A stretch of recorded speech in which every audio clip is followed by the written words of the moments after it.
আসসালামু আলাইকুম। আজকে হচ্ছে 9 তারিখ 8 মাস 2024।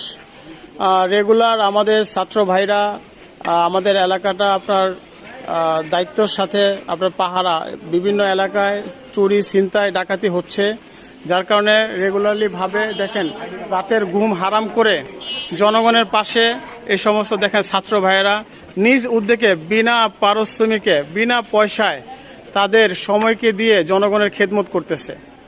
তাই আমি তাদের সাথে কিছু কথা বলবো, তাদের কাছ থেকে জিজ্ঞাসা করবো আসলে এই বিষয়ে, যে প্লিজ আজকে রাহান ভাই একটু কিছু বলেন জনগণের উদ্দেশ্যে। জি, আমাদের এলাকার নিরাপত্তার জন্য আমরা আমাদের ছাত্র ভাইরা এটা কোন এলাকা? এটা হচ্ছে শ্যামলী হাউজিং দ্বিতীয় প্রকল্প এলাকা, মোহাম্মদপুর ঢাকা উদ্যান। এখানে আমাদের শ্যামলী হাউজিং দ্বিতীয় প্রকল্প এলাকাটায় লুটপাট ছিনতাই কয়েকদিন যাবত হচ্ছিল। এখন আমরাও ছাত্র ভাইদের পক্ষ থেকে উদ্যোগ নিচ্ছি যাতে